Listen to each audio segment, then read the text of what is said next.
ሰላም ጤና ይስጥልኝ ውድ ቤተሰቦቼ እንዴት ናችሁ? ደህና ናችሁ? እኔ ደህና ነኝ። እናንተም በያላችሁበት ሰላማችሁ ብዝት ይበልልኝ።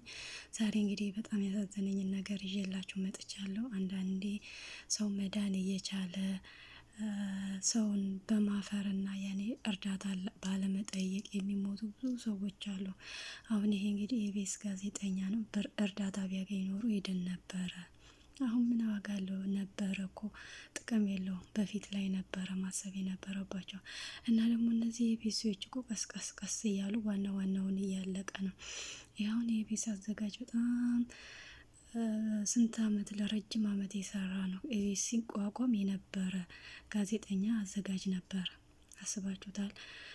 ግን ይሄ ኢቢኤስ የሚሉት ሲታመሙ ወይንም ደግሞ ሲቸገሩ አይረዳም እንዴ? እኔ አንድ ያልገባኝ ይሄ ነው። ለምንድን ነው እስከሚሞቱ የሚጠብቀው? ህዝብ ስለምን አይጠይቁም? እኔ አንዳንዴ ይገርመኛል። እና ማለት ነው እንደ አስፋው መሸሻ ቆየ አሉ ከታመመ ያኔ በሽታውን ችሎ ነው አሉ። በዛ ላይ ደግሞ ስራ ውሎ የከሰዓቱን ስራ ውሎ ወደ ቤቱ ሲገባ ልክ ፎቁ 5ኛ ፎቅ ነው። ልክ 4ኛ ፎቅ ላይ ሲደርስ አቃተኝ ብሎ ልጁ ላይ ደውሎ እኔ በጣም አቅቶኛል አለ። ወደ ሐኪም ቤት ሲደርስ ሞተ። ይሄ ነገር ሞተ እኮ በዛ። ድንገት ሲወጡ ሞቱ፣ ድንገት ስራ ሄዱ ሞቱ። እንዴት ነው ነገሩ? እንደኔ ግራ የገባችሁ ሰዎች የላችሁም? እኔ መቼም ግራ ገብቶኛል። ሁሌ ሞቱ ነው፣ ድንገት ሞቱ። እኔ ከኢቢኤስ ላይ እንግዲህ ታሞ የሞተው ቢያንስ አስፋው ነው። አስፋው 1-2 ቀንም ቢሆን ታይቷል፣ ታሟል ተብሏል። ነጻነት ይኸው ሳይታይ ጠዋት ስራ ሊገባ ማታ ሞተ፣ ጠዋት ሞተ። ይሄም ደግሞ ስራ ውሎ ከስራ ተመልሶ ወደ ቤቱ ሲሄድ ሞተ።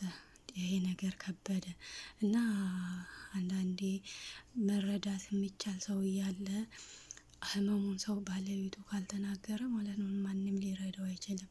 እና ባካችሁ ታማችሁ ከሆነ የኢትዮጵያ ህዝብ በጣም ደጋግ ነው። የኢትዮጵያ ህዝብ ማለት ነው እንኳን ለታመመ ማለት ነው ለተቸገረ የሚደርስ ነው። ስለዚህ አትፍሩ፣ በሽታችሁን ተናገሩ።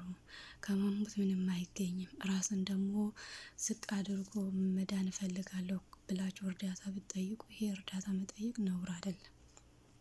ምክንያቱም ነውር ምንድን ነው? መስረቅ።